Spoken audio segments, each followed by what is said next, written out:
Percival, avec la puissance qu'il ressent actuellement dans son corps, a l'impression qu'il ne lui serait pas difficile de se mesurer à un dragon. Cependant, en même temps, il oublie de surveiller son environnement et échappe de peu à l'un des pièges de Méla-Galant.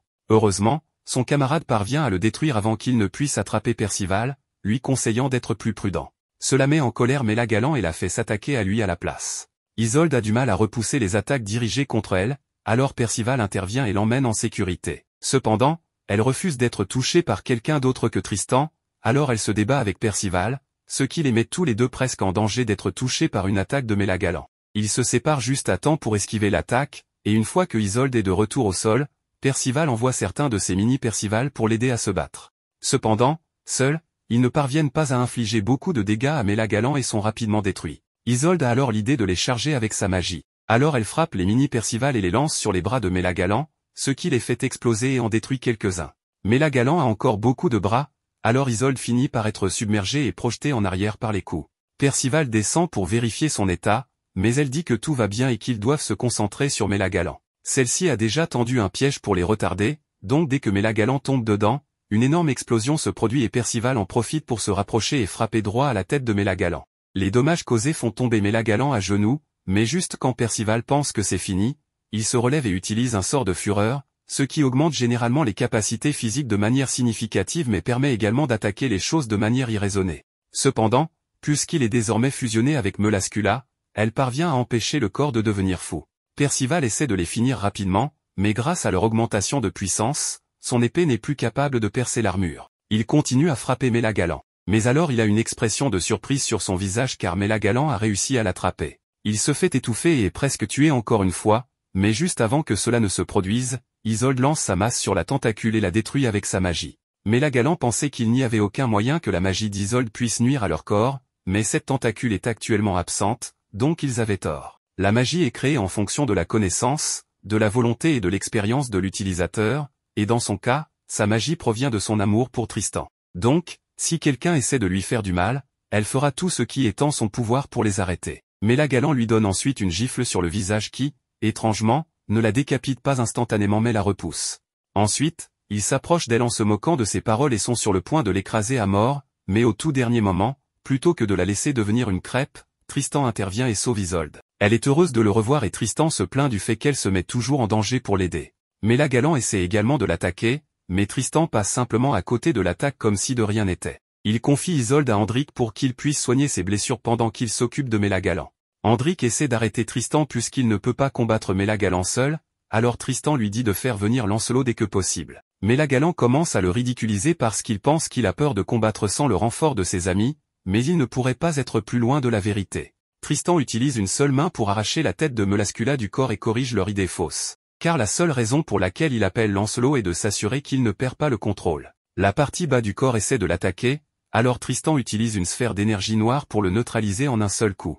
Après cela, il détruit la tête de Melascula et les achève une fois pour toutes. Tout le monde est choqué par le niveau de puissance que Tristan vient de montrer, et même Gawain, qui est toujours minuscule, ne peut nier qu'il est vraiment fort, mais bien sûr, elle croit toujours qu'elle est plus forte alors qu'elle essaie désespérément de s'adapter. Il semblait que tout était réglé, mais alors le corps de Galant commence à réciter un dernier sort, et pendant qu'il le fait, des centaines de mains commencent à émerger du sol et à attraper tout le monde dans la région.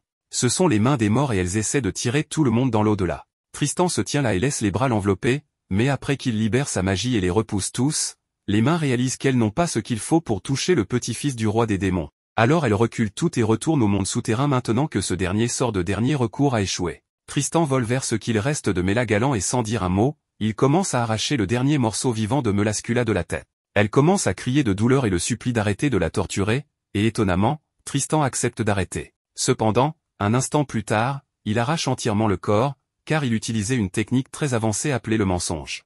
Il jette le corps de Melascula comme un déchet. Mais alors la partie de Galant recommence à attaquer et ne supporte pas le fait que Tristan le batte si facilement. Il continue de frapper sauvagement et rate chaque coup, mais alors Tristan contre-attaque et en un instant, Galant est tranché tellement de fois que son corps met une minute à réaliser qu'il a été tranché pour commencer. Galant s'effondre par terre et Tristan en profite pour monter sur lui et enfonce sa lame profondément dans son front encore et encore. C'est la douleur la plus atroce que Galant n'ait jamais ressentie. Il continue de poignarder Galant un peu plus, et alors que Melascula essaie de l'attaquer en traître, il l'évite simplement et lance son épée dans son visage avant de la planter dans la tête de Galant une dernière fois.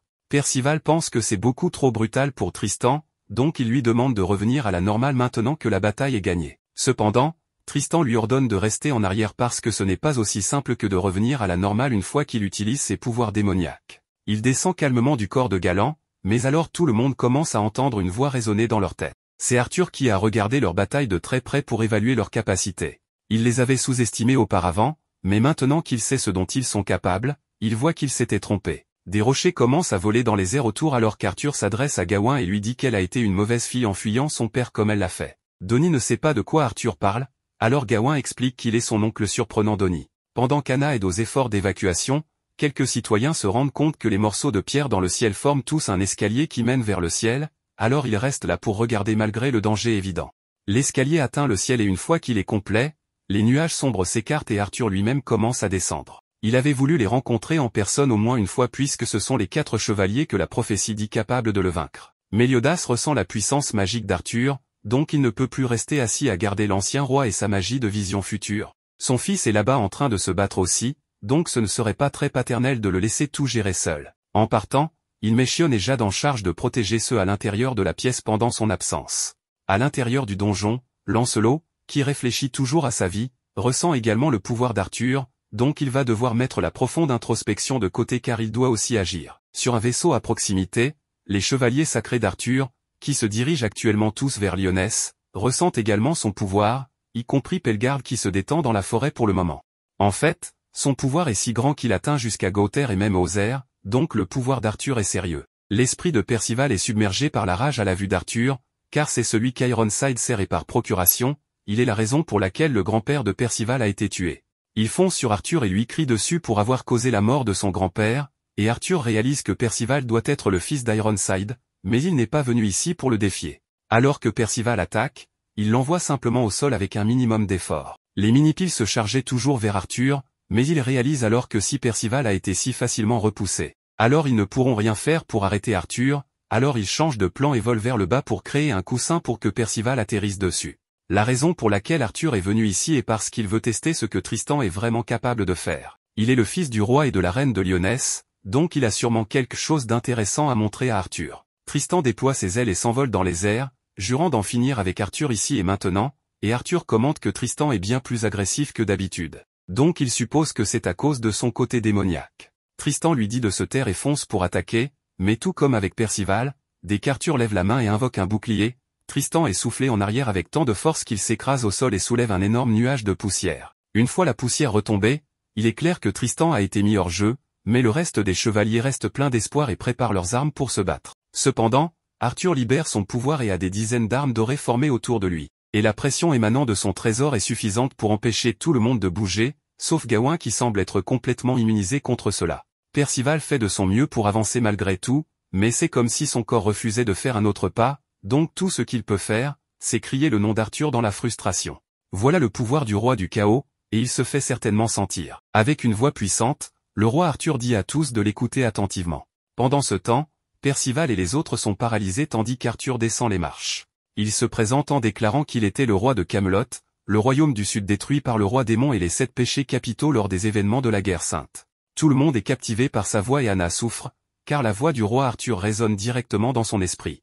Le roi Arthur informe alors tous les citoyens de Lyon qu'ils font face à un problème similaire à celui qui est arrivé à Camelot. Il commence à manipuler les cœurs des gens en leur rappelant les blessures causées par les récentes guerres, telles que la guerre sainte il y a 3000 ans et celle d'il y a 16 ans. Cela fait pleurer les citoyens en se souvenant de leurs proches morts dans ces guerres. Anna est sous le choc alors que tout le monde est profondément ému par les paroles d'Arthur. Par exemple, l'homme derrière elle dit que sa sœur est morte en le protégeant des démons il y a 16 ans. Arthur dit qu'il est malheureusement impossible de faire revenir les morts et que les blessures du peuple resteront à jamais. Les gens commencent alors à se plaindre de ces paroles cruelles, affirmant qu'ils ont appris à vivre avec leurs souffrances. En réponse, le roi Arthur leur dit que s'ils viennent à Camelot, ils pourront retrouver tous les êtres chers morts lors des guerres et autres événements auxquels ils n'ont pas pu dire adieu. Dans une sorte de vision, il fait voir à chacun de leurs proches, et même Percival voit son grand-père. Arthur affirme que son objectif est le salut de l'humanité, car il se considère comme un messie, mais il ne compte forcer personne et leur demande de bien réfléchir à sa proposition. Pendant ce temps, il dit que les 7 péchés capitaux, les héros qui ont sauvé le royaume, sont une alliance de différentes races et qu'ils trahiront sûrement les humains. Mais soudain, quelqu'un attaque le roi Arthur. Arthur dit que cela devait être attendu de l'un des chevaliers prophétisés, et encourage tout le monde à l'attaquer sans crainte. On découvre que c'est Tristan qui l'a attaqué, lui disant que ses mensonges le dégoûtent. Cependant, Arthur le sous-estime en disant qu'il n'est qu'un jeune garçon, et lance une attaque contre lui. Mais ensuite, quelqu'un de spécial contre-attaque. Oui, mesdames et messieurs, il s'agit de Méliodas, qui dit à Arthur qu'il n'aurait jamais imaginé devoir l'affronter avec son épée de cette manière. Tout le monde est choqué de voir Méliodas se préparer à combattre Arthur. Ce dernier dit à Méliodas qu'il est désolé de devoir dire cela, mais qu'il a décidé d'éliminer toutes les races non humaines afin que les humains puissent atteindre une paix véritable. Il rappelle ensuite à Méliodas certaines paroles qu'il avait prononcées dans le passé, un homme ne doit jamais renier un serment qu'il a fait. Méliodas répond qu'il a aussi dit que, même si quelqu'un s'éloigne du bon chemin, comme dans le cas d'Arthur, les 7 péchés capitaux seront toujours à ses côtés. Alors, Méliodas crie à Arthur qu'il va le réveiller des émotions qui l'ont aveuglé. Arthur se moque de lui en disant qu'il est déjà éveillé et que c'est pourquoi il va l'affronter. Le seul rêve qui est un cauchemar, selon Arthur, est un monde où les humains coexistent avec d'autres races qui ne font que causer des ravages. Il va donc reconquérir ce monde uniquement pour les humains. Tristan dit à Méliodas d'arrêter ses absurdités et de ne pas combattre le roi Arthur, mais Méliodas l'ignore et attaque Arthur. Le combat est si intense que Méliodas commence à déchiqueter des montagnes avec ses attaques, même Percival est effrayé par cette puissance. Dreyfus crie à tout le monde de rester en dehors de la bataille, car Méliodas et Arthur sont trop puissants, et Andric dit qu'ils doivent partir, mais Isolde lui demande d'attendre, car elle ne veut pas laisser son maître Tristan se retrouver dans ce chaos. Tristan se prépare, déploie ses ailes et se jette dans la bataille, mais à son arrivée, Méliodas lui dit de ne pas interférer. Cependant, Tristan dit à son père de se taire. Le roi Arthur rétorque que Tristan est irrespectueux de parler ainsi à son père. D'un seul coup, Arthur brise les ailes de Tristan, ce qui énerve Méliodas, qui commence à libérer son pouvoir sombre, lançant une attaque épique. Lorsque l'attaque est terminée, Arthur admet que Méliodas est très puissant et que l'attaque sombre l'a blessé. Méliodas en profite pour donner un coup de pied à Arthur, l'envoyant s'écraser sur la surface de la ville. Percival se met en colère en voyant le roi Arthur et veut l'attaquer, mais Natien lui dit de se calmer, car il n'est pas de taille face au roi Arthur pour le moment. Pendant ce temps, Méliodas demande à son fils s'il est blessé, mais Tristan répond qu'il va continuer à se battre, et Méliodas lui dit qu'il ne le laissera pas faire. Cela pousse Tristan à piquer une crise, affirmant qu'il peut se battre seul, sans dépendre de la puissance de son père. Arthur se moque de Tristan en disant qu'il n'est qu'un enfant qui ne sait rien, et qu'il ne fait que faire perdre du temps à son père dans cette bataille, ce qui laisse Tristan très confus. Arthur dit ensuite à Méliodas que le royaume est en danger et qu'il ne devrait pas s'inquiéter de son fils. Méliodas rétorque en demandant comment il pourrait diriger un royaume sans se soucier de son propre fils. À cela, Arthur répond que s'il n'en est pas capable, il n'est pas apte à être roi, car un roi doit avoir à la fois de la détermination et la capacité d'exécution pour gouverner un pays et son peuple. Ils doivent se débarrasser de tout attachement émotionnel. Quelque chose affecte profondément Tristan, et Arthur dit à Méliodas qu'il devrait éradiquer tout attachement, même s'il s'agit de sa femme et de son fils. Mais Méliodas affirme qu'il ne pense pas de la même manière. Arthur dégaine son épée pendant que Méliodas tente d'arrêter la souffrance de son fils. Arthur dit à Méliodas qu'il va mourir en essayant de protéger son fils. Percival crie à Méliodas d'être prudent, et Arthur attaque Méliodas avec son épée, mais quelqu'un dit que l'attaque a échoué, et Arthur remarque que son épée est cassée. Quelque chose de fou arrive à Tristan, il s'écrase sur le sol de manière presque humiliante. Ce personnage, qui a brisé l'épée d'Arthur, dit que Tristan est agaçant, puis l'attaque, le laissant inconscient. Méliodas se précipite pour sauver son fils, le rattrapant. Tristan reprend connaissance et son père lui dit que c'est assez de bêtises. Gawain est impressionné que celui qui vient d'arriver ait vaincu Tristan en un seul coup, et Percival demande qui a appelé ce gars. Arthur demande au mystérieux personnage s'il est celui qui a résolu la situation si rapidement, mais il remarque qu'il s'agit de Lancelot, qui est également l'un des 4 chevaliers de l'Apocalypse. Pour ceux qui n'ont pas regardé toute la première saison, il était ce renard, ou quoi qu'il ait été, avant de reprendre sa forme humaine. Lancelot demande à Arthur s'il est bien le roi Arthur, et ce dernier lui répond s'il y a un problème avec ça. Gawain dit qu'il sait que Lancelot est puissant, mais que son adversaire est extrêmement fort. Lancelot dit à Méliodas de lui laisser cette bataille, et soudain, il brise le nez du roi Arthur sans même bouger, et lui assène un coup de poing plus rapide que Flash ne le ferait. Arthur essuie le sang, mais Lancelot apparaît derrière lui et lui donne un super coup de pied. Tout le monde est encore plus choqué que lorsque je suis allé aux toilettes sans tirer la chasse. Après avoir vu cela, Méliodas dit à Lancelot qu'il lui laisse la bataille. Lancelot est un peu surpris, car le roi Arthur a la capacité de restaurer son épée. Arthur demande à Lancelot s'il a fait quelque chose pour nourrir une rancune, mais sans attendre la réponse de Lancelot, Arthur attaque immédiatement, divisant un bâtiment en 2. Lancelot dit à Arthur que son épée semble intéressante. Arthur répond que peu importe combien de fois la lame se brise, elle renaîtra, et elle s'appelle l'épée du chaos divin. Lancelot demande alors au roi Arthur si ses dents repoussent également. Lancelot frappe Arthur si vite qu'il lui casse les dents en une milliseconde. Tout le monde est terrifié par ce qui se passe, et le regard d'Arthur change alors qu'il dit à Lancelot que cette bataille sera très amusante. Lancelot remarque qu'Arthur peut régénérer n'importe quelle partie de son corps grâce au pouvoir du chaos qu'il détient en lui, mais il lui demande pourquoi son bras droit est toujours une prothèse, un bras qui avait été dévoré par un chat lors de la dernière guerre sainte. Arthur répond que ce n'est pas qu'il ne peut pas le régénérer, mais que cela lui sert de rappel du prix de la faiblesse.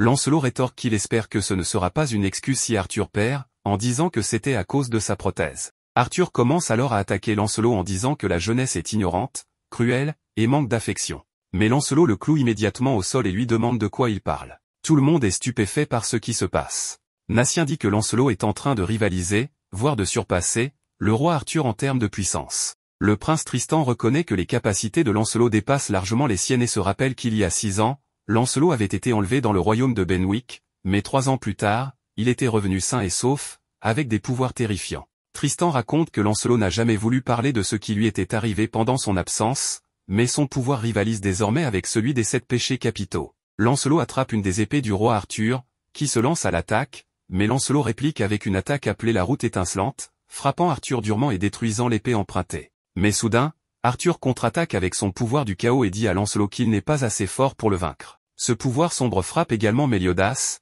qui demande à Arthur si son pouvoir du chaos ne lui rappelle pas sa propre faiblesse. On voit alors que du bras droit d'Arthur, le pouvoir du chaos prend la forme de démons ou de monstres. Arthur explique que ces créatures ont pris le contrôle de son bras contre sa volonté. Méliodas regrette de ne pas avoir séparé Arthur du chaos il y a 16 ans. Cette puissance répugnante enveloppe maintenant toute la ville. Lancelot réapparaît, et Arthur lui demande s'il comprend la différence de niveau de puissance entre eux, mais Lancelot répond qu'Arthur ne sait rien de lui non plus. Soudain, Lancelot entre en mode ultra instinct, et tout le monde est émerveillé par la pression magique qu'il exerce. Les monstres du chaos fuient sous l'effet de cette pression. Tristan crie à Lancelot que lui seul peut vaincre Arthur. Pendant ce temps, les citoyens sont terrifiés par quelque chose qui apparaît dans le ciel, un immense vaisseau volant. Dreyfus et Hendrik réalisent que ce sont les chevaliers du chaos de Camelot, et même le père de Percival est parmi eux. Les chevaliers du chaos demandent à leur roi, Arthur, d'arrêter de jouer et de retourner avec eux, car une confrontation complète n'est pas conseillée pour le moment. Arthur, avec ses sens ultra développés, ressent que 4 des 7 péchés capitaux sont prêts à l'attaquer depuis 3 endroits différents à des milliers de kilomètres. Les citoyens, ne pensant qu'à leur propre bien-être, demandent à Arthur de les emmener avec lui à Camelot. Anna leur rappelle qu'Arthur est celui qui a détruit leur pays. Arthur continue de parler télépathiquement avec ses chevaliers et leur dit qu'il va les rejoindre. Mais soudain, Lancelot transperce la poitrine d'Arthur. Ironside dit aux autres chevaliers de ne pas s'inquiéter et de poursuivre leur plan de retour, tandis qu'Arthur, souriant, fait ses adieux à Méliodas. Arthur disparaît du champ de bataille, disant à Lancelot qu'il sait qu'ils sont les 4 chevaliers de l'Apocalypse et qu'il les éliminera un par un. Le soleil se couche, et tout le monde commence à se remettre de ce qui vient de se passer. Plus tard, nos héros se trouvent dans la chambre des invités du palais. Percival, sautant sur le lit, dit à tout le monde qu'il y a un bain au sous-sol et qu'il veut que tout le monde se baigne ensemble. Anna refuse catégoriquement de se baigner avec lui. Les garçons demandent à Anna si quelque chose ne va pas, car elle semble tendue. Elle leur explique que les chevaliers ont risqué leur vie pour protéger la ville, mais que les habitants sont si ingrats qu'ils voulaient partir avec Arthur. Percival dit qu'il comprend ce qu'elle ressent, mais qu'il comprend aussi les sentiments des gens, car il ne sait pas si c'est vrai qu'à Camelot on peut voir ses proches décédés, mais il a vu son grand-père dans une vision. Cela laisse Anna sans voix. Percival est frustré, car tout le monde est fort sauf lui, et il se dit que le roi Arthur et Méliodas sont incomparables. Anna lui demande s'il a rencontré Méliodas, et il répond que oui, mais elle ne le croit pas. Ensuite, ils vont tous se baigner ensemble. Plus tard dans la nuit, Lancelot pense inviter tout le monde à dîner, mais ils sont déjà tous endormis. Comme Percival et ses amis dorment, Lancelot reste éveillé toute la nuit et va voir les vies perdues dans cette guerre. On voit le corps de l'un des commandements. Lancelot reste très sérieux face à la situation, mais soudain, une fille apparaît et lui dit qu'au total, 2 chevaliers sacrés, 3 géants, 7 fées et 1 prisonnier sont morts. Elle se jette là où se trouvent les corps, disant que ce sont peu de pertes, compte tenu du fait qu'ils ont affronté le roi Arthur et 2 commandements, en faisant référence à Mélagalan et Melascula. Elle ajoute ensuite que les commandements ont été manipulés par le roi Arthur et que c'est impressionnant qu'ils aient subi une autre défaite, malgré leur puissance. Lancelot lui demande si elle prie pour le bien-être de ces gens et dit qu'il ne s'attendait pas à moins de sa part, mentionnant qu'elle était Ti. Elle répond à Lancelot qu'elle ne prie pas pour les commandements, mais qu'elle éprouve de la compassion pour eux. Elle lui dit qu'elle est déçue de lui parce qu'il a laissé le meurtrier s'échapper et a permis que le prisonnier soit tué, disant que c'était une énorme erreur. Ces mots dérangent un peu Lancelot. Elle lui dit qu'il n'a aucune idée de l'impact que cela a sur les gens, mais il réplique qu'elle ne comprend pas ses sentiments, la traitant de vieille bique. À la fin, elle lui dit que lire les pensées et comprendre les sentiments sont deux choses différentes, et lui conseille de prendre un peu d'air frais de nuit pour lui éclaircir les idées, en l'appelant un gamin avant de partir. En regardant la lune, Lancelot se souvient d'une femme qui lui a dit qu'elle l'aimait et qu'elle ne savait pas ce qui arriverait si ses sentiments pour lui devenaient publics, ce qui pourrait l'empêcher de rester à ses côtés. Ces souvenirs éveillent fortement les sentiments de Lancelot, et il se rappelle être plus jeune, embrassant cette fille qui lui avait dit qu'elle lui appartenait. Ces souvenirs font sourire Lancelot, en disant que cette fille était très étrange et qu'elle avait l'habitude de lui dire qu'elle l'aimait parce qu'elle était sa fan et avait entendu beaucoup de choses sur lui. Pendant ce temps, ailleurs, le fils de Méliodas s'entraîne toute la nuit. Il se plaint que son père le traite toujours comme un enfant, empestant à ce sujet. Pendant ce temps, Gawain pleure en se souvenant des paroles que son frère aîné lui disait. Enfin, l'aube arrive, et nos héros semblent avoir été invités à rencontrer le roi Méliodas. Anna est inquiète parce qu'elle ne pensait jamais rencontrer Méliodas, tandis que Percival dit qu'il a encore sommeil. Plus tard, il se trouve devant la salle d'audience, et le chevalier gardien dit à Percival de s'adresser au roi Méliodas avec respect et de l'appeler roi Méliodas. Les portes s'ouvrent, et à l'intérieur de la salle, il trouve la reine Élisabeth et Théti. Élisabeth les accueille chaleureusement, et Théti leur dit qu'elle est la reine Élisabeth. Percival dit qu'elle est belle, tandis qu'Anna dit qu'elle a déjà vu son visage quelque part. Il réalise alors qu'elle est la mère du prince Tristan. Élisabeth est vraiment éblouissante, et elle les remercie d'avoir combattu pour le royaume la veille. Le naïf Donny flirte pratiquement avec elle. Anna demande si le roi Méliodas n'est pas présent, et Méliodas apparaît, souriant joyeusement à tout le monde. Anna demande qui est ce garçon, et Percival lui dit que c'est Méliodas. Elle dit que ce n'est pas possible, que le roi Méliodas ne peut pas être ce petit gars. Natien dit qu'il s'agit peut-être du frère de Tristan,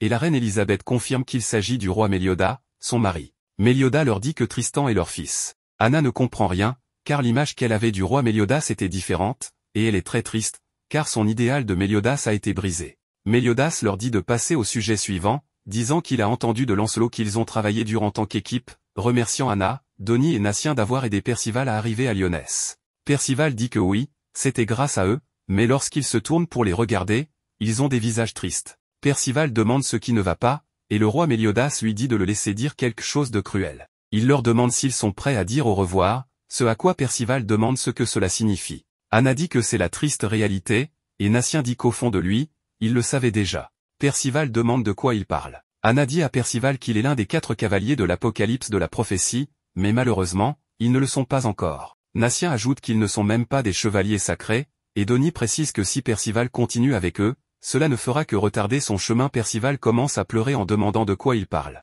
Anna lui dit qu'il devrait comprendre. Il répond qu'il n'a même pas pu aider lors de la bataille d'hier, donc ce qu'ils lui disent n'est qu'une excuse. Il commence à demander à chacun d'eux s'ils sont de vrais amis. Donny lui crie de ne pas être un pleurnichard et le frappe au sol, lui disant qu'il est celui qui doit sauver ce monde désormais. Il lui dit qu'ils sont bien sûr ses amis, que c'était une question stupide. Natien, en pleurant, dit qu'il voulait aussi voyager avec lui. Anna lui dit qu'un jour elle deviendra chevalier sacré et qu'ils pourront se battre ensemble, lui demandant de l'attendre jusqu'à ce grand jour. Percival pleure en tenant la main d'Anna, et ils pleurent tous avec lui. Méliodas leur dit qu'il pense qu'ils comprennent mal la situation. Anna lui crie de lui dire ce qu'ils pourraient mal comprendre. Élisabeth apporte une épée à Méliodas, et il la dégaine, demandant à Natien, Donny et Anna de s'approcher de lui et de s'agenouiller. En s'approchant d'eux, il leur dit de ne pas bouger, plaçant l'épée à côté d'Anna. Il dit qu'en tant que roi de Lyonesse, il nomme Anna chevalier sacré. Il nomme également Donny chevalier sacré, et enfin, il nomme Natien chevalier sacré. Puis, il dit à Percival que c'est son tour et le nomme chevalier sacré des 4 cavaliers de l'Apocalypse. Il lui sourit avec un regard ferme alors que Percival pleure. Méliodas ordonne à Anna et aux autres d'aider Percival, ce à quoi Anna répond qu'il parlait d'un adieu il y a un instant. Méliodas leur dit que c'est un adieu à une vie normale jusqu'à la fin de cette guerre. Il leur explique que le destin du monde est maintenant entre les mains d'enfants comme eux, ce qu'ils regrettent, mais pour protéger Britannia, il a besoin de leur aide. Ils acceptent tous et forment une nouvelle équipe appelée l'équipe Percival. Méliodas dit ensuite aux enfants qu'il va les emmener à la salle des opérations. Il ouvre la porte où les autres chevaliers sacrés sont rassemblés. Ils se plaignent que l'équipe Percival est encore en pyjama. Tristan leur demande s'ils ont bien dormi. Lancelot dit à Percival de s'asseoir à côté de lui, et la première chose que Percival demande est si tout le monde a pris le petit déjeuner. Méliodas dit que tout le monde est déjà rassemblé, mais Percival remarque que Gawain manque à l'appel. Cependant, elle apparaît, et la femme qui la porte, Isolde, demande si Gawain fait vraiment partie des cavaliers de l'Apocalypse. Un chevalier nommé Chion dit à Gawain que les enfants ne devraient pas être à cette réunion, alors elle enflamme ses cheveux. Soudain, le feu dans les cheveux de Chion disparaît et Théti apparaît à côté de Méliodas, disant à tout le monde d'arrêter de faire tout ce bruit si tôt le matin. Méliodas présente Théti en disant qu'elle possède les plus grandes capacités magiques du royaume et qu'elle est la mage exclusive d'Élisabeth. Théti demande à Méliodas de commencer déjà, s'il vous plaît. Donnie n'en revient pas de la manière dont elle parle au roi. Méliodas commence par remercier les cavaliers de l'Apocalypse qui détruiront le monde d'être venus. Percival lui dit qu'ils ne détruiront pas le monde, mais Méliodas dit que le monde qu'ils détruiront est celui créé par le roi Arthur, c'est-à-dire Camelot. Natien est excité, car cela signifie que Percival et les autres sauveront Britannia. Méliodas leur dit donc qu'ils sont l'espoir de Britannia. Anna dit qu'elle ne comprend pas, car Camelot était censé avoir été détruite il y a 16 ans. Théti confirme que l'ancien Camelot n'existe plus, mais que le roi Arthur, en utilisant le pouvoir des ténèbres, a créé un nouveau Camelot dans une dimension différente, en dehors de ce monde. Cependant, pour continuer à construire cette cité, il semble que le roi Arthur doive payer un certain prix. Le naïf Percival ne comprend rien, alors Théti les téléporte pour leur montrer où se trouvait Camelot et ce qu'elle est devenue maintenant. Méliodas explique que c'est la raison pour laquelle Arthur se bat contre eux. Théti dit que dans cette montagne, il y a des gisements de minéraux riches et qu'il y a des endroits où même le temps peut être déformé. Percival demande alors à Méliodas comment il sait tout cela, et Méliodas répond que cela provient d'une source fiable. Tristan demande ensuite à son père quelle est cette source, mais Méliodas ignore son fils et dit à Percival que son grand-père est le loyal chevalier sacré Varasi, qui servait autrefois le roi Arthur. Cela choque tout le monde car cela signifie que le grand-père de Percival était la source des informations. Shion demande alors à Méliodas comment il pouvait faire confiance à un chevalier du camp ennemi. Méliodas répond qu'il a fait confiance, qu'il fait confiance et qu'il continuera à faire confiance à ce chevalier jusqu'à la fin. Percival demande à Méliodas quand tout cela a commencé, et Méliodas explique que cela a débuté à la fin de la guerre sainte. À ce moment-là, le grand-père de Percival était chassé comme un traître par les autres chevaliers, alors il a cherché l'aide de Méliodas en tenant un bébé dans ses bras. Ce bébé était Percival. Comme symbole de leur amitié, Méliodas lui a donné la médaille d'Ouroboros. Méliodas révèle à Percival qu'il avait même proposé de l'adopter, mais son grand-père a insisté pour qu'il prenne soin de Percival, même si cela lui coûtait la vie. Et d'après ce que Méliodas peut voir, son grand-père a tenu cette promesse, ce qui fait pleurer Percival. Percival dit alors à Méliodas qu'ils doivent absolument vaincre le roi Arthur. Cependant, Théti leur dit que le chemin vers le Camelot de l'autre dimension est scellé. Théti révèle également que l'agent du chaos, celui responsable de la mort, était autrefois un chevalier sacré nommé Jéricho. Jéricho a réalisé qu'elle ne pouvait pas annuler le sort de restriction placé par Théti, alors elle a tué le prisonnier avant de partir. Méliodas explique ensuite que tout est lié, car les soldats d'Arthur portent une marque remplie du pouvoir sombre d'Arthur, ce qui leur permet d'ouvrir les portes connectant les dimensions. Cela signifie que, comme aucun de ces soldats ne se trouve actuellement sur cette planète, ils ne peuvent pas accéder au Camelot dans l'autre dimension. Le roi ajoute que, bien qu'il puisse s'y rendre, il ne peut pas y entrer parce qu'il appartient à la race des démons, ce qui surprend tout le monde. Percival demande pourquoi les démons ne peuvent pas entrer, et Théti explique que Camelot est protégé par un puissant sceau qui ne permet qu'aux humains de passer. C'est pourquoi la mission ne peut être accomplie que par les chevaliers prophétisés. Tristan conclut qu'ils ne peuvent rien faire d'autre pour l'instant que d'attendre que d'autres chevaliers du roi Arthur arrivent pour qu'ils puissent entrer. Tout le monde continue de discuter de la situation, tandis que Percival est excité à l'idée d'une nouvelle aventure. Méliodas rit et dit qu'il semble en effet que Percival peut vraiment apporter de l'espoir à ce monde. Plus tard, Percival saute de joie parce qu'il veut partir à l'aventure avec tout le monde, ce à quoi Anna lui répond que Méliodas a dit qu'il faudra attendre jusqu'à demain pour préparer de nouveaux vêtements et équipements, donc ils doivent patienter. Anna ajoute qu'elle est très impressionnée qu'un roi d'un royaume humain appartienne à la race des démons. Percival dit qu'il n'y a pas de problème avec Méliodas, car tout le monde dit qu'il a combattu du côté des humains lors de la guerre sainte. Anna rétorque que même si c'est vrai, c'est quand même choquant qu'il soit de la race des démons. Percival lui demande alors si elle le détesterait s'il n'était pas humain. Anna répond que peu importe qu'il soit un démon, un ange ou un loup-garou, sa personnalité est très particulière. Cela rend Percival très heureux, et il serre Anna dans ses bras en lui disant qu'il l'aime beaucoup.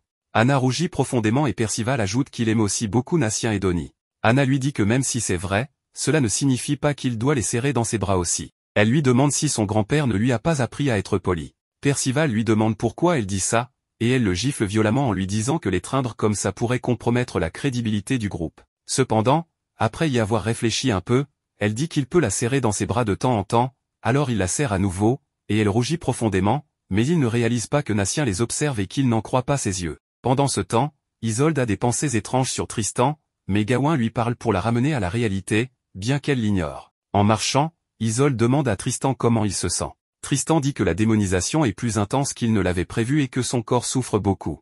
Isolde s'arrête et lui dit de ne pas faire de choses imprudentes pour une femme comme elle. Elle lui demande ce qu'il compte faire s'il ne peut pas redevenir lui-même. Elle lui dit que lorsqu'il a combattu la bête, elle était tellement inquiète qu'elle sentait que sa poitrine allait éclater. Gawain est ravi d'assister à ce moment romantique entre Isolde et Tristan. Tristan s'excuse auprès d'Isolde, expliquant que lorsqu'il l'a vu tomber devant cette bête, il n'a pas pu s'empêcher de perdre le contrôle. Isolde lui dit que le groupe de Tristan est là pour le protéger et lui demande de ne plus refaire une chose pareille. Tristan dit qu'il est heureux qu'elle veuille le protéger, mais lui demande la permission de rejeter ses sentiments, la laissant un peu abasourdie. Il lui dit qu'ils sont des compagnons et que les compagnons sont tous également précieux. Pendant qu'il parle, Gawain remarque que Tristan est immature et ne comprend pas sa position. Tristan dit à Isolde que les races et les personnalités dans ce monde sont diverses, mais qu'il existe des histoires de héros qui ont surmonté toutes les difficultés, comme les 7 péchés capitaux. Il dit qu'il veut que le groupe de Tristan soit comme eux. Isolde s'incline devant lui et dit « À vos ordres », rougissant parce que Tristan la considère comme une compagne importante. Elle dit que si elle peut dédier sa vie à Tristan, elle ne désirerait rien de plus dans cette vie. À ce moment-là, Tristan lui dit de se détendre parce qu'il a quelque chose de spécial pour elle et place un ruban sur sa tête. Elle est très excitée et Tristan lui dit que cela lui va très bien, la faisant rougir encore plus. Gawain remarque que Tristan est un imbécile qui ne réalise pas qu'Isolde est amoureuse de lui. Gawain se moque ensuite d'eux en disant qu'elle va rentrer chez elle pour qu'ils puissent parler d'amour ou du fait qu'ils sont tous les deux vierges, puis elle part. Pendant ce temps, Lancelot s'ennuie avec rien à faire quand soudain une fille apparaît et le serre dans ses bras en disant qu'elle est heureuse qu'il soit venu la voir. Lancelot lui demande qui elle est vraiment et elle répond qu'elle est l'amour de sa vie. Il se met en colère et lui dit qu'elle est trop familière parce qu'elle s'est allongée sur lui, mais elle dit qu'elle adore le voir rougir. Alors qu'il s'éloigne, il semble que quelqu'un les espionnait. Plus tard, Lancelot se retrouve seul avec la fille dans une maison. Elle lui dit depuis la salle de bain qu'elle est arrivée en ville la veille avec sa servante, puis elle sort en lui montrant comment elle est habillée. Elle le serre dans ses bras en disant qu'elle a attendu longtemps pour toucher le vrai Lancelot de chair et de sang. Lancelot lui demande à nouveau d'où elle vient, et elle répond qu'elle vient de Cameliard, un petit pays non loin de l'ancienne Camelot. Il se souvient qu'elle avait fait une prédiction lorsque le groupe cherchait Gawain, ce qui signifie que son pouvoir magique est la clairvoyance. Parmi les 9 types de magie, celle de l'oracle est la plus rare. Elle lui dit qu'elle sait qu'il possède plus de 4 types de magie sur les 9, ce qui fait de lui un héros. Lancelot se demande comment elle sait cela. Elle explique que son pouvoir s'appelle kaléidoscope, ce qui lui permet de voir les événements futurs tels qu'ils se produiront, même dans ses rêves, contrairement à la magie de vision du roi Bartra de Lyonesse qui était floue et vague. Son pouvoir de kaléidoscope montre des détails précis, y compris les dates, les heures, les lieux et même les conversations. Lancelot admet qu'il ne connaissait pas ce genre de magie. Elle précise qu'elle ne contrôle pas ce qu'elle voit, ses visions ne montrent que ce qui affecte sa vie ou celle de ceux qui l'entourent. Elle dit qu'elle sait tout ce qui se passera dans sa vie jusqu'à ce qu'elle ait 71 ans et meure. Elle lui demande s'il croit à son histoire, et il répond que oui, car elle a révélé des choses que personne d'autre ne pourrait connaître. Elle lui dit que d'après ce qu'elle a vu dans l'avenir, elle sera sa bien-aimée. Il dit qu'il ne comprend pas très bien ce qu'elle veut dire par là, puisqu'il n'est même pas sûr de l'aimer, mais elle insiste sur le fait que l'avenir qu'elle voit ne faillit jamais. Il commente qu'elle semble très confiante en son don. Elle lui dit qu'elle l'a rencontré des centaines de milliers de fois dans ses rêves. Elle raconte que la première fois qu'elle l'a vu, il avait 16 ans, qu'ils se sont rencontrés en secret dans la tour lorsqu'il avait 18 ans, qu'ils ont partagé leur premier baiser à 19 ans, et qu'il deviendra célèbre à 23 ans. À ce moment-là, elle commence à pleurer parce que quelque chose se passera lorsqu'il aura 23 ans, et ils devront se dire adieu. Cela effraie Lancelot, et elle lui dit qu'elle a vu un avenir qu'elle ne voulait pas voir. Soudain, elle s'évanouit, mais Lancelot la rattrape. Quand elle reprend connaissance, elle se met à pleurer. Plus tard, alors qu'ils marchent ensemble, elle lui dit que les rêves désagréables l'ont presque rendue folle, mais que son existence lui fait du bien. Elle dit qu'elle a toujours espéré le rencontrer un jour et que maintenant qu'ils sont ensemble, elle peut tout endurer. Lancelot lui demande si quelque chose de douloureux va se passer, mais elle ne répond pas, disant seulement que pleurer lui a fait du bien. Elle mentionne ensuite qu'elle sait qu'il quittera la ville demain pour chercher Camelot. Lancelot réalise que sa clairvoyance est authentique. Elle lui dit qu'elle ne restera dans cette ville qu'aujourd'hui et lui demande s'il lui rendra visite un jour. Il devient pensif tandis qu'elle lui fait ses adieux. Lancelot lève simplement la main et elle attend qu'il dise autre chose. Son rêve se réalise lorsque Lancelot se retourne et dit qu'ils se reverront, en l'appelant par son nom, Guinevere. Cela la fait rougir et la remplit de joie. Lancelot se demande alors s'il devrait informer Méliodas à propos de sa magie. Soudain, il commence à pleuvoir, et il se demande si la prophétie est vraiment terminée. Nous voyons ensuite Guinevere rencontrer la personne qui les espionnait, ce qui est effectivement suspect. Cet homme lui demande si elle est la princesse Guinevere du royaume de Cameliard. Il lui dit qu'il est un chevalier d'un certain royaume, mais avant qu'il puisse continuer à parler, elle l'interrompt et lui dit qu'il n'a pas besoin d'être si indirect. Elle dit qu'elle sait qu'il est Ironside, le chevalier rouge.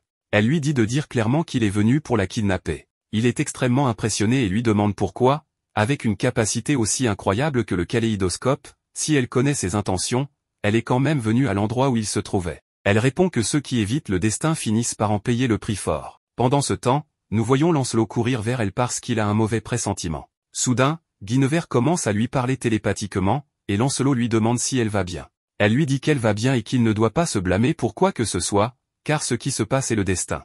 Elle lui dit de la retrouver pour qu'ils puissent se revoir. Lorsque Lancelot arrive, Ironside l'a déjà emmené. Pendant ce temps, nous voyons Méliodas boire de la bière en regardant la lune, et Gawain apparaît soudainement. Elle lui dit qu'elle ne peut s'empêcher de ressentir de la compassion pour Tristan.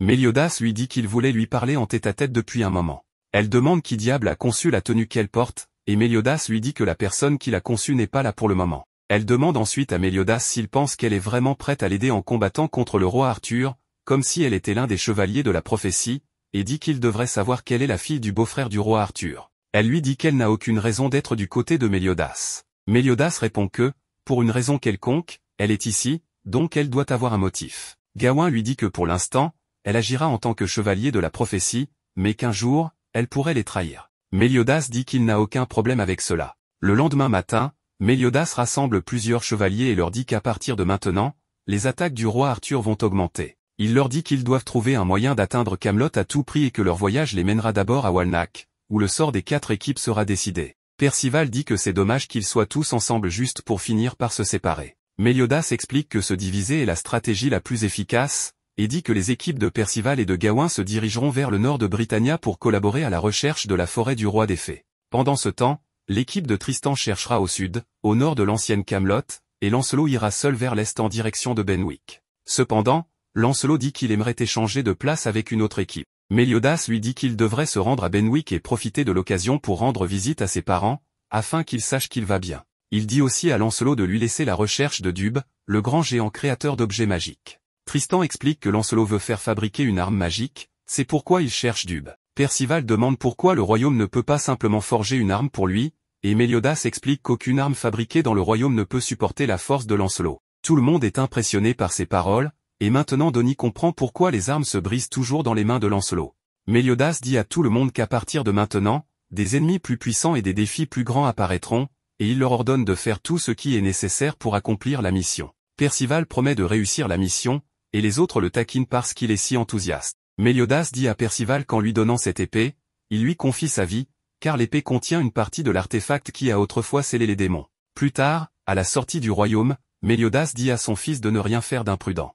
Élisabeth dit à Tristan qu'elle prie pour sa sécurité et lui demande de revenir vivant. Tristan promet à sa mère qu'il reviendra, et il s'en lasse. Percival commente qu'il est jaloux de Tristan parce qu'il a à la fois une mère et un père. On voit aussi Giltindé et sa femme, la princesse Margaret, dire au revoir à leur fils Fionn, et ainsi tout le monde se met en route pour leur voyage. Plus tard, il semble qu'Ironside emmène la future épouse de Lancelot à l'entrée de Camelot, et elle paraît très impressionnée par le paysage. Ironside lui dit que c'est normal de ressentir cela, mais qu'elle s'y habituera. Cependant, elle l'interrompt en disant qu'à partir de ce moment, elle continuera seule. On aperçoit alors un château à l'envers de leur point de vue, et elle demande si c'est le château du roi Arthur. Ironside se dit impressionné par ses compétences, car elle reconnaît déjà le paysage, mais insiste pour l'accompagner, affirmant que s'il lui arrivait quelque chose, il ne pourrait plus faire face au roi. Elle lui répond qu'il cherche seulement l'approbation du roi et le traite de perdant. Ironside lui répond qu'il se moque de ce qu'elle dit. Elle lui donne alors un conseil, le traitant de chien fidèle, et lui dit qu'à ces derniers instants, il versera des larmes dans les bras de son fils, avec beaucoup de liquide rouge coulant de sa bouche. Ces paroles le frappent si fort qu'il s'arrête de marcher, et elle se moque de lui. Plus tard, elle continue de marcher à travers Camelot, toujours émerveillée par le paysage, en disant que cela ressemble exactement à ce qu'elle voit avec son pouvoir de kaléidoscope. Elle tombe soudainement sur un arbre étrange et remarque que cela doit être la porte de la rencontre. Elle entre dans l'arbre et récite des mots magiques. Soudain, son corps commence à briller, et en un instant, elle est téléportée. Elle couvre sa bouche, réalisant qu'elle vient d'interrompre un moment romantique entre nul autre que le roi Arthur et Merlin. Guinevere demande si elle les dérange, et lorsqu'Arthur remarque qu'il est observé, il devient nerveux et lâche les mains de Merlin. Arthur lui demande qui elle est, mais ensuite son visage devient démoniaque et il lui dit qu'il sait qui elle est, et qu'elle sera sa future épouse. Pendant ce temps, Ironside continue de marcher en grommelant que cette petite peste, en parlant de Guinevere, est très agaçante. Il atteint un certain endroit et ouvre une porte. Soudain, il enlève sa veste et commence à réciter un poème dédié au royaume de Camelot et au roi Arthur. Sa personnalité devient enjouée, et il demande à quelqu'un comment s'est passée sa journée. Un garçon apparaît et dit « Papa, tu m'as tellement manqué aujourd'hui ». Cela signifie donc que Percival a un frère. Ironside dit au garçon de ne pas courir pour éviter qu'il se blesse, mais le garçon répond qu'il n'y a aucun danger dans ce monde. Il demande ensuite si Ironside a déjà vaincu les 4 chevaliers de l'Apocalypse. Ironside lui répond que pas encore, mais qu'il n'a pas à s'inquiéter, car il ne laissera personne détruire Camelot. Il promet de le protéger au nom de sa mère, et on voit le visage du garçon, qui s'appelle Diodora. Plus tard, on voit Diodora jouer avec un tigre et une sorte de dragon, tandis qu'Ironside les observe, appréciant le moment. En les regardant, Ironside se remémore le passé, lorsqu'il a perdu sa femme. Elle ne survivrait pas plus que le bébé qu'elle portait, mais Ironside l'a rassurée en lui disant que dans le nouveau monde que le roi Arthur construisait, elle vivrait. Plus tard, ils sont arrivés au nouveau Camelot, et Ironside a pleuré, car le bébé s'est immédiatement rétabli dans ce monde. Malheureusement, il n'est pas arrivé à temps pour sauver sa femme. Diodora réveille alors Ironside de ses pensées, lui disant que s'il s'endort là, il prendra froid. Diodora lui demande s'il retournera à Britannia demain. Ironside confirme en disant qu'il a une autre mission à accomplir. Il avertit également Diodora que Britannia est un monde dangereux et lui ordonne de ne jamais songer à y aller. Diodora le promet, ce qui rend Ironside très heureux. On peut voir qu'il ne se soucie pas vraiment de Percival, car il est visiblement plus heureux avec son fils. Pendant ce temps, Guinevere, Arthur et Merlin sont dans une sorte d'ascenseur. Arthur s'excuse d'avoir amené Guinevere dans ce monde de force, mais elle lui dit d'arrêter de dire des choses qu'il ne pense même pas. Il lui demande alors si elle ne pense pas qu'elle est très discourtoise envers un roi. Guinevere lui répond qu'elle ne le considère pas comme un roi. Arthur demande pourquoi elle l'appelle alors roi Arthur. Elle lui explique que l'appeler simplement Arthur impliquerait trop de familiarité de sa part et serait inconfortable pour elle. Arthur rit, la trouvant amusante. Ils arrivent finalement à un autre endroit, et Arthur lui dit qu'il ne l'a pas amenée dans ce monde pour être une prisonnière, mais pour être une invitée importante avec la plus haute autorité et liberté possible. Elle lui répond que s'il pense pouvoir la séduire ainsi, alors il est un roi naïf. Arthur précise que pour lui, être une épouse n'est qu'un titre, qu'il n'est pas vraiment intéressé par elle, et que seule la puissance de ses prophéties l'intéresse, le don de clairvoyance qui lui permet de voir l'avenir. Quant à l'amour, il lui dit qu'elle n'est pour lui qu'une gamine et qu'il n'est pas intéressé. Guinevere répond qu'elle sait qu'il a quelqu'un d'autre dans son cœur, tout en regardant Merlin. Guinevere se moque ensuite du roi Arthur, disant qu'il a dû créer une illusion réaliste de Merlin parce qu'il ne peut pas conquérir son cœur. Cela met Arthur en colère, et il poignarde Merlin ou son illusion, ou quoi que ce soit d'autre, car si c'est une illusion, elle est très réaliste. Arthur dit à Guinevere qu'il y a des choses dans lesquelles elle peut se mêler et d'autres non, et que c'est sa faute s'il s'est fâché. On découvre alors que Merlin, ou l'imitation de Merlin, est une fée remplie de pouvoirs sombres, transformée en Merlin. Le roi Arthur affirme qu'il déteste les illusions et préfère les choses réelles. L'obscurité de son bras droit consume la fée qui vient de mourir. Guinevere dit quelque chose d'étrange à Arthur, lui disant qu'il est son kaléidoscope et que conquérir Britannia ne sera pas aussi facile qu'il le pense. Arthur lui demande quelles difficultés pourraient bien se présenter, car avec sa capacité à voir l'avenir, il pourra anticiper n'importe quelle destinée et triompher. Guinevere lui répond que défier le destin entraîne un prix plus élevé. Arthur rétorque que ce n'est pas parce qu'elle dit des choses profondes qu'il doutera de ce qu'il veut accomplir. Guinevere lui raconte alors un événement qui se produira bientôt, afin qu'il comprenne qu'elle ne ment pas. Elle lui prédit que les 4 chevaliers de l'Apocalypse quitteront Lyonesse pour chercher un moyen d'entrer à Camelot. Sur leur chemin, ils s'arrêteront dans la ville de Warnack, où l'on célébrera le festival annuel. Ils logeront à une auberge nommée Gog-Magog. Les hommes du roi seront présents, en particulier Macduff et Téninique, et leur plan sera d'éliminer les 4 chevaliers à ce moment-là. Cependant, Lancelot les fera fuir, et les 9 autres membres profiteront de leur séjour sans rien remarquer. Ils partiront ensuite pour Dalmalie le jour suivant. Le roi Arthur est impressionné par la précision des visions de Guinevere grâce à son pouvoir de kaléidoscope, mais elle lui précise que ce n'est pas toujours aussi clair, que parfois ce ne sont que des rêves. À ce moment, Arthur appelle quelqu'un nommé Orandi et lui demande s'il écoute, puis il lui ordonne d'envoyer des gens si certains se trouvent près de Warnack, en répétant tout ce que Guinevere vient de dire. Guinevere, maintenant en colère, lui répète que s'il défie le destin, il en paiera le prix. Le roi Arthur lui répond que cela ne coûte rien d'essayer. Pendant ce temps, le soleil se couche et nos héros continuent leur route. Soudain, ils s'arrêtent en apercevant un grand mur. Percival annonce que c'est Warnack. En s'approchant, quelqu'un leur confirme que c'est la ville fortifiée de Warnack. Les enfants sont impressionnés par les murs massifs et les nombreuses fissures qui montrent qu'ils ont résisté à de nombreuses attaques. Tristan explique que cette ville est un important centre de commerce, souvent attaqué par des bandits. Lancelot informe le groupe qu'ils partiront pour Dalmalie demain et qu'il est probable que des ennemis rôdent dans les environs, leur conseillant de rester vigilants. Les enfants remarquent que ce soir, tous les habitants allument des torchets, et Isolde leur explique qu'ils célèbrent ici le festival des âmes en allumant des torchets et en priant pour les âmes des défunts. Tristan exprime son envie de profiter du festival, mais Lancelot lui rappelle sévèrement qu'ils ne sont pas là pour s'amuser. Ce soir-là, ils logent à l'auberge nommée Gog-Magog, comme Guinevere l'avait vu dans ses visions prophétiques. La réceptionniste leur demande s'ils sont venus pour le festival des âmes, mais Tristan explique qu'ils sont là pour autre chose et demande 2 grandes chambres pour 10 personnes. La réceptionniste leur indique qu'il ne reste que 2 chambres triples et un dortoir. Bien que certains membres du groupe veuillent chercher un autre endroit, Tristan refuse, sachant que tout est complet à cause du festival, et que trouver ces chambres est déjà une chance. Percival décide d'aller explorer la ville, et un autre membre du groupe est ravi, espérant avoir une chambre pour elle toute seule avec Isolde et Anna. Pendant ce temps, Percival et Donnie explorent la ville et grimpent au mur. Percival, plus audacieux, commence à escalader les murs et observe une femme en train de se déshabiller. Il la salue, ce qui provoque un cri de la femme et fait tomber Percival. Un homme nommé Macduff arrive et demande ce qui se passe. La femme lui explique qu'un garçon l'a espionnée pendant qu'elle se changeait. Macduff change alors de sujet, disant que d'après les informateurs du roi, les 4 chevaliers de l'Apocalypse sont déjà arrivés en ville. Plus tard, Percival et Donnie retournent auprès du reste du groupe. Lorsqu'ils discutent des chambres, ils décident de régler la question par une partie de pierre-papier-ciseaux. Le perdant est Lancelot, et cela l'oblige à partager une chambre avec un étranger. Comme Percival et Donnie n'étaient pas là avant, Percival propose de rejouer la partie. Tristan est d'accord et le groupe décide de rejouer sans se formaliser du résultat. Cette fois, la surprise est que Tristan perd la partie. Il se retrouve dans la chambre numéro 304, qu'il partage avec une autre personne. Il espère que son colocataire ne sera pas effrayant.